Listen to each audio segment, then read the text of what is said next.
everybody, welcome to another edition of Club and Country. I'm Russ Thaler, and the big news of the week is bad news for Jozy Altidore. Out 6 to 8 weeks with a hamstring injury. He's going to miss Copa America. Here's what head coach Jurgen Klinsmann had to say about Altidore's injury. Oh, it's a huge bummer for all of us, but especially for Jozy, because he had so much drive and ambitions going towards Copa America. He was preparing himself the entire year already, starting with in January already, kind of planning through, and he just hoped to really peak then in June for this very special tournament. And now that message, I told him, listen, we've gotta put it behind and keep going and stay positive, and the next tournament is waiting for you. But obviously it's a big blow for us and for him personally. But it's nothing we can do about it, unfortunately. For more on this, we bring in Simon Borg, editor-in-chief of MLSsoccer.com. What does this mean for the U.S. team heading into Copa America? Well, it's a big deal, Russ, because the U.S. at their best play a 4-2-3-1 formation. And that one is your target striker, your hold-up guy. Going into a Copa America where they're going to face teams that like to possess the ball and will pressure the U.S., you need an outlet. You need someone you can toss the ball into and know they're going to hold it and allow the team to get out of their own half. They lose that in Jozy Altidore. All right, so what are the options then? So the U.S. unfortunately cannot, according to the tournament rules, replace a player, an injured player, on their 40-man roster. So of the pool of forwards that Jurgen Klinsmann has called up, if you look at the names, Clint Dempsey is probably your best target striker at that point. But there's a domino effect, because if he's your number one guy in a 4-2-3-1, you're taking him out of midfield. And he's arguably your best playmaker, can connect passes, can dribble, can make things happen. So there is a carry-on effect. So that would open up opportunities for others, like who?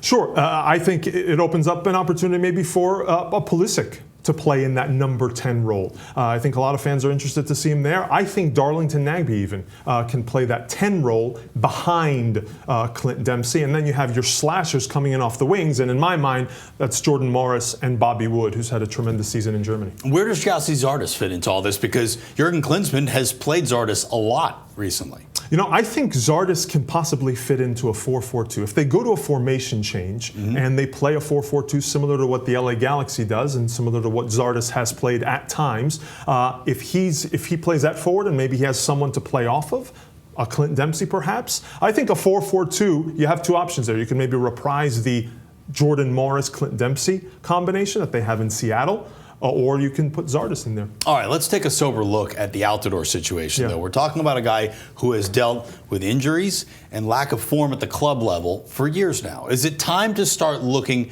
past Jozy Altidore from a U.S. standpoint? No. Ross, I know it's frustrating. This is the third major tournament that Jozy Altidore is going to miss because of injury. He missed time in other tournaments. He's still 26. He has a wealth of experience that you just cannot replicate in our U.S. pool. And the fact is that Toronto FC, they have way too much money invested in Jozy Altidore to just let this hamstring issue continue to exist. Klinsmann was asking, we need to get to the bottom of this. He was just asking it this week in camp, saying we need to figure out, is it medical? Is it lifestyle? Is it training? And I'm convinced they will get to the bottom of these hamstring issues. And I think he still has another at least 5 years left with the experience he has. He's going to be valuable. Thanks, Simon. Help could be on the way in the form of a player who isn't even a U.S. citizen just yet. Kekuta Manneh of the Vancouver Whitecaps, who had 2 goals in a win over Toronto FC, MLS Player of the Week. Well, he's on a path to citizenship. And recently, MLSsoccer.com's Kalen Carr sat down with Manneh to get an update on his citizenship status and also his thoughts on one day playing for the U.S. national team. Where do we stand now with your process of getting a U.S. passport?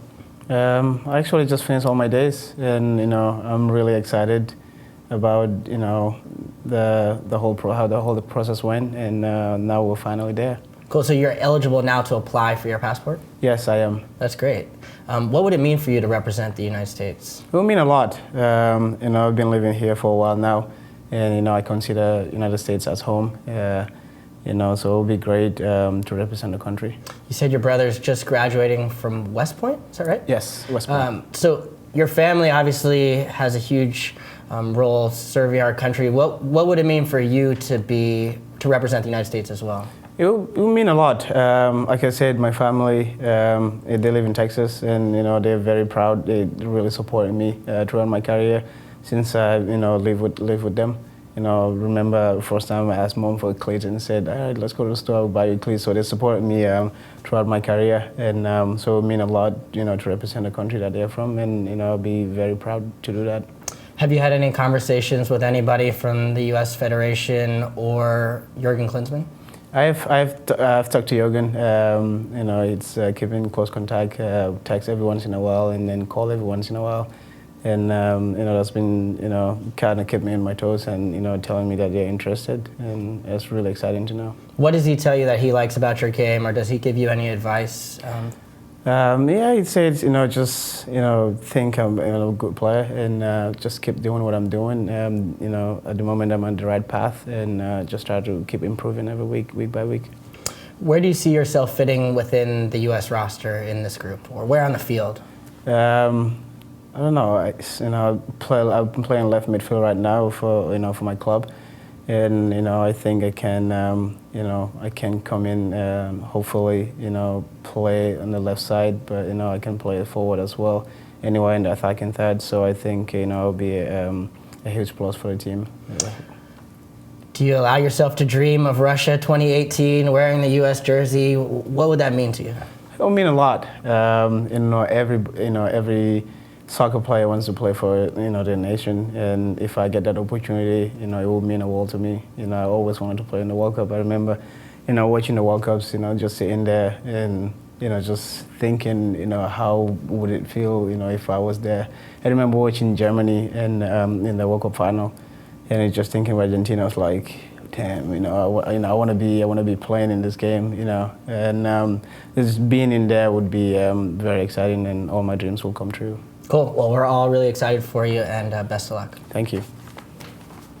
And finally, a bit of news. Costa Rica has announced its final roster for Copa America, and 5 MLSers have made the team. Kendall Waston and Christian Bolaños of the Whitecaps, Ronald Matarrita of NYCFC, Johan Venegas of the Impact, and Alvaro Saborio from DC United will be playing for Costa Rica this summer. Ireland has named Kevin Doyle of the Colorado Rapids and LA Galaxy's Robbie Keane to their full squad for the Euros. And Italy has announced its training camp roster for the Euros. Not on the list, Andrea Pirlo of NYCFC and Sebastian Giovinco of Toronto FC. Now, that doesn't mean they're not going to be playing in Euros for their country. It only means because of MLS obligations, they're not going to be in their team's training camp. And that's going to do it for this week's edition of Club and Country. Thanks so much for joining us. We'll see you next week here on MLSsoccer.com.